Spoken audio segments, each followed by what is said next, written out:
जय हिंद दोस्तों। यदि आपकी तैयारी इस मॉडल सेट से हो चुकी है तो आप इस वीडियो को छोड़कर जा सकते हो, क्योंकि ये वीडियो जो है उन लोगों के लिए बनाया जा रहा है जिन्होंने अभी तक पूरी तरीके से तैयारी नहीं किया है या जिनको याद नहीं हुआ है, ताकि हम कुछ ट्रिक दे करके उनको कल के एग्जाम के लिए थोड़ा प्रिपेयर कर सकें। क्योंकि आप लोगों का भरोसा इन मॉडल सेटों पर है। अगर यहाँ से 10% 20% भी क्वेश्चन आ जाता है और अगर आप उसको कर पाते हो तो आपके लिए बहुत हेल्पफुल होगा। तो जिन्होंने पूरे तरीके से रट लिया है तो वो ये वीडियो छोड़कर जा सकते हैं, और जिनको दिक्कत हो रही है याद करने में या जिनको समझ में नहीं आ रहा है या जिनको याद नहीं हुआ तो वीडियो पे बने रहेंगे। इसके पहले भी मैंने पार्ट 1 पार्ट 2 चैनल पे अपलोड कर दिया है, जो बिल्कुल ट्रिक से आपको याद कराया गया है। बस एक बार सिर्फ वीडियो को देखिए, आपको याद हो जाएगा। रटना उठना नहीं है, आपको बिल्कुल भी कोई समय नहीं है आपके पास रटने का। तो चलिए स्टार्ट करते हैं। देखिए यहाँ पर पहला सवाल आपसे कह रहा है कि वियना कांग्रेस 1815 की मेजबानी किसने किया था।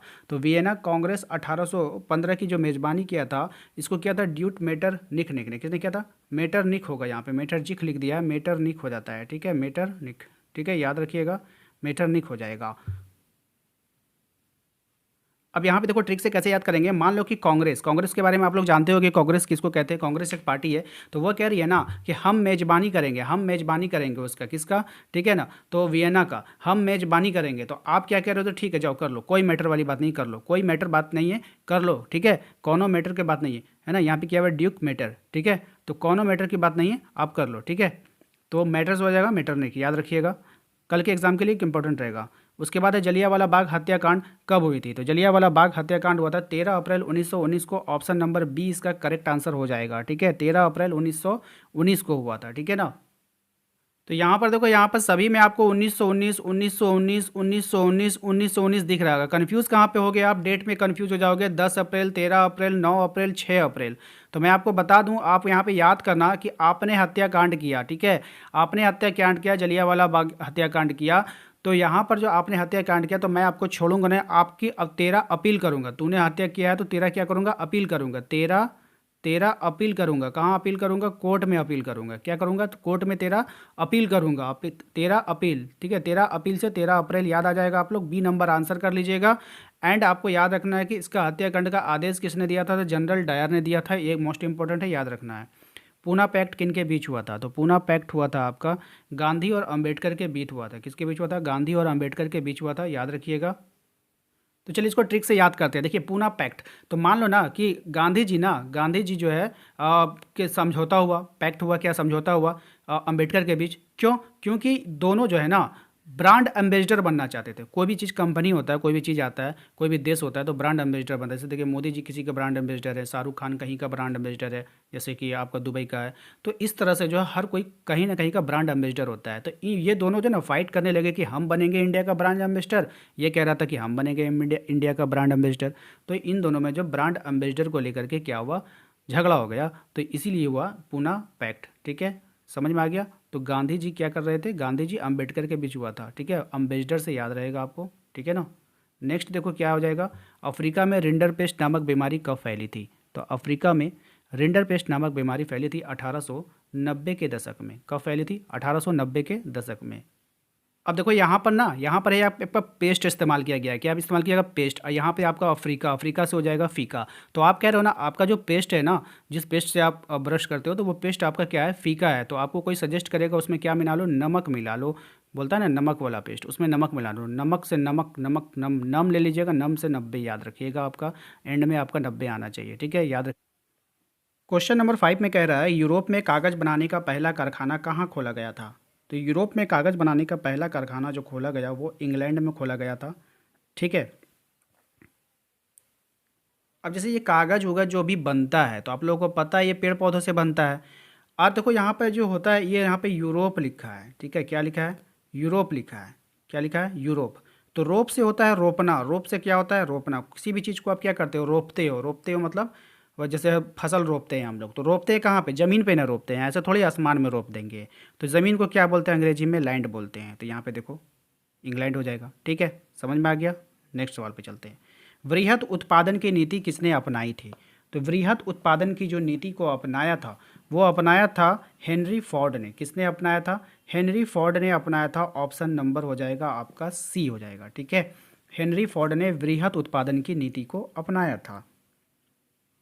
अब देखो यहाँ पे मान लो वृहत का मतलब होता है बहुत सारा, ठीक है, उत्पादन, उत्पादन आपने किसी प्रोडक्ट का बहुत सारा उत्पादन कर लिया, यानी हद से ज़्यादा आपने उत्पादन कर लिया, तो आपके जो पार्टनर आपको क्या कहेंगे वहाँ पे पता है, हेनरी, री से वो होगा रिक्स, रिक्स मत लो, इसको फॉरवर्ड कर दो, कहाँ पे, मार्केट में इसको फॉरवर्ड कर दो, आपने बहुत सारा उत्पादन कर लिया है, अब रिक्स लेना नहीं चाहिए, इसको फॉरवर्ड कर दो मार्केट में, ठीक है। तो इस तरह से आप इसको यहाँ पर ट्रिक लगा करके माइंड में सेटअप कर लीजिए, आंसर अगर क्वेश्चन एग्जाम में आ गया तो आंसर कर लीजिएगा।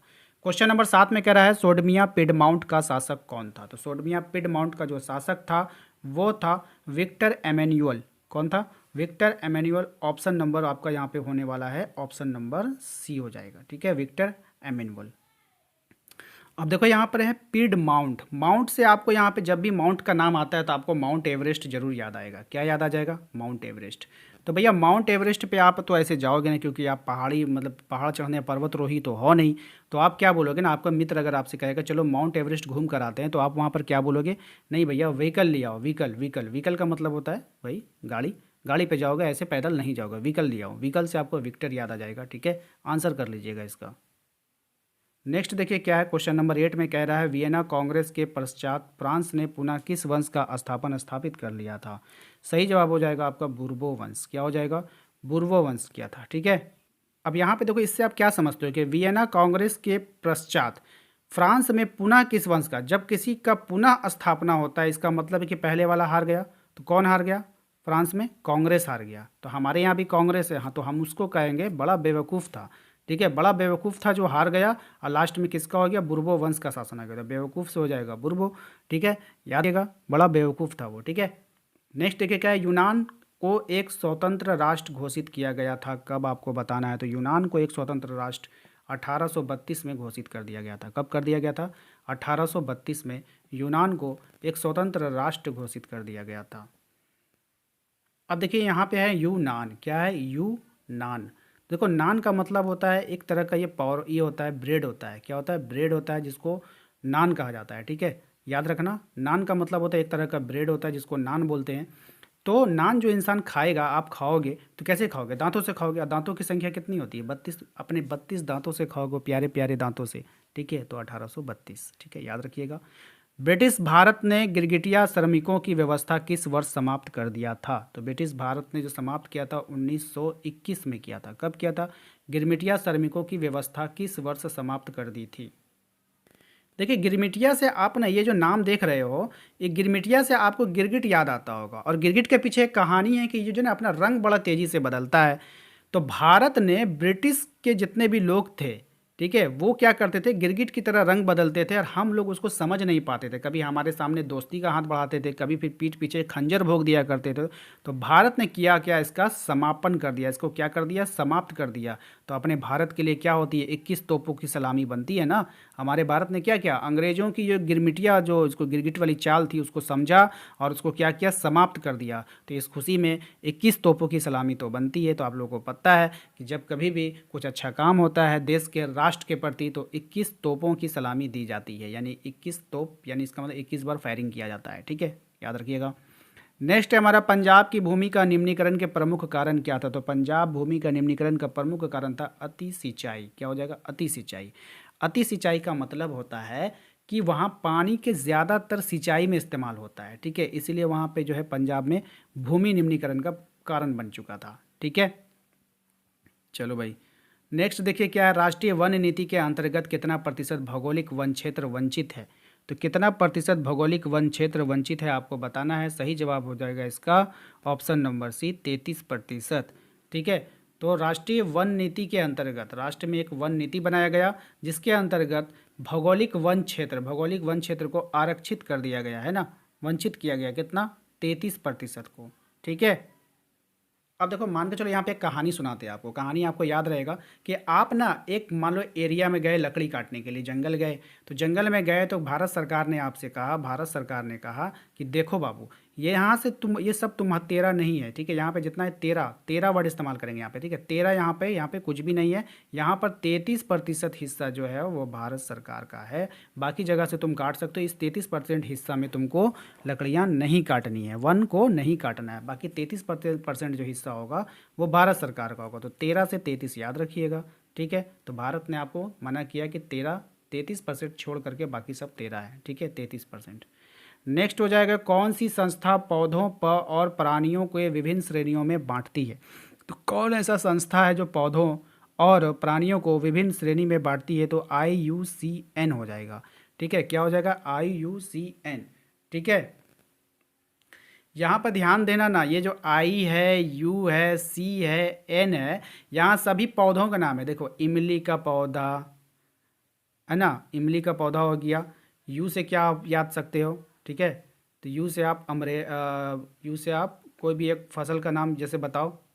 चलिए, यहाँ पे ना प्राणी भी बोला है, ठीक है, दोनों चीज़ों को याद रखेंगे, पौधा और प्राणी। तो यू से आप, ठीक है, यू से आप यू जैसे उल्लू में आता है यू, ठीक है, उस तरह से याद रखिएगा।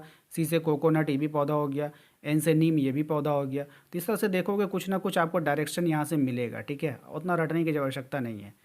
नेक्स्ट देखिए क्या है हमारा, नेक्स्ट है हीराकुंड बांध किस नदी पर स्थित है, आपको बताना है। हीराकुंड बांध किस नदी पर बनी हुई है, आपको ये बताना है। तो हीराकुंड बांध जो है हमारा महानदी पर बनी हुई है। अब भैया जिसके पास हीरा होगा तो वो तो महान हो ही जाएगा। जिसके पास हीरा होगा वो क्या होगा? महान कहलाएगा। जिसके पास आज के डेट में हीरा है तो वो महान कहलाएगा, महान नदी हो जाएगा। नेक्स्ट है, निम्न में से कौन प्राचीन जल संग्रहण तकनीक नहीं है? यानी कि पहले प्राचीन ज़माने में, पुराने ज़माने में इस तकनीक का इस्तेमाल नहीं किया जाता था। आपको निम्न में से कौन आपको बताना है। तो बताइए, इसका सही जवाब हो जाएगा बहुउद्देशीय बांध। तो आज का डेट में जो बांध बनाया जाता है, बड़ा बड़ा इस तरह से बांध होता है, यहाँ से पानी निकलता है, दरवाज़ा लगा होता है, तो ये सब बांध जो है प्राचीन जल संग्रहण में नहीं था। वर्षा जल संग्रहण छत पे था, गुल या कुल भी था, जोहाद या खादिल भी था, लेकिन ये बहुउद्देशीय बांध तो इंजीनियर लोग ने बनाए हैं, अभी आकर के आज के डेट में बनाए हैं, ठीक है, याद रखिएगा।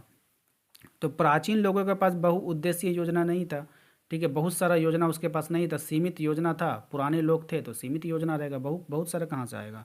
रेशम कीट का पालन क्या कहलाता है? तो रेशम कीट का पालन कहलाएगा सेरीकल्चर। क्या कहलाएगा? सेरीकल्चर कहलाएगा। याद रखना है सभी को, रेशम कीट, ठीक है।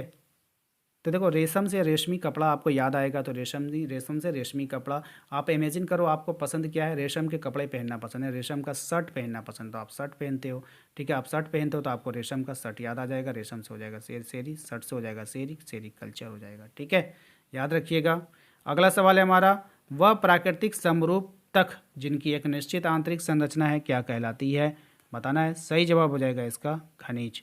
क्या हो जाएगा? खनिज। समझिए इसको, वह प्राकृतिक समरूप तक जिनकी एक निश्चित आंतरिक संरचना होती है। प्राकृतिक तक, एक पृथ्वी का एक बताना है कि पृथ्वी में एक प्राकृतिक तक पाया जाता है जिनकी आंतरिक संरचना होती है, उनकी एक संरचना होगी, उसको क्या बोलेंगे? खनिज बोलेंगे, ठीक बोले, क्या बोलेंगे? खनिज बोलेंगे। तो कभी कभी आप देखोगे किसी भी चीज़ में जब डिबेट होता है तो लोग कहते हैं कि ये मेरा आंतरिक मामला है, ये मेरे अंदर का मामला है, ये मेरे निजी मामला है। तो निजी से क्या हो गया? नीच। याद रखिएगा, नीज आ गया, इसमें खनिज आ जाएगा। आंतरिक संरचना, आंतरिक का मतलब अंदर वाला यानी अंदर की बात, अपनी बात, निजी बात, तो निजी हो जाएगा, ठीक है, यानी खनिज हो जाएगा। नेक्स्ट देखिए क्या है, कह रहा है वस्त्र, चीनी तथा वनस्पति तेल जो कृषि से अपना कच्चा माल तैयार करते हैं क्या कहलाते हैं? तो क्या कहलाएगा ये? ऑप्शन सी हो जाएगा, कृषि आधारित उद्योग कहलाएगा। क्या कहलाएगा? कृषि आधारित उद्योग कहलाएगा। वस्त्र, चीनी, वनस्पति तेल कृषि से अपना कच्चा माल तैयार करता है, तो कृषि वर्ड यहाँ पे इस्तेमाल हो गया, कृषि से अपना माल तैयार करेगा तो कृषि आधारित उद्योग कहलाएगा। दो देशों के मध्य व्यापार को क्या कहा जाता है? जब दो देश व्यापार करते हैं तो उसको अंतर्राष्ट्रीय व्यापार करते हैं, ठीक है। राष्ट्र से अंतर्राष्ट्रीय, नहीं राष्ट्र के पार, ठीक है, अंतर्राष्ट्रीय, ठीक है, याद रखिएगा। अंतर्राष्ट्रीय व्यापार, स्थानीय मतलब आप अपने मोहल्ले में करिएगा, नहीं ना, अनुकूल तो कोई होगा नहीं, प्रतिकूल भी होगा नहीं, तो अंतर्राष्ट्रीय व्यापार हो जाएगा, ठीक है।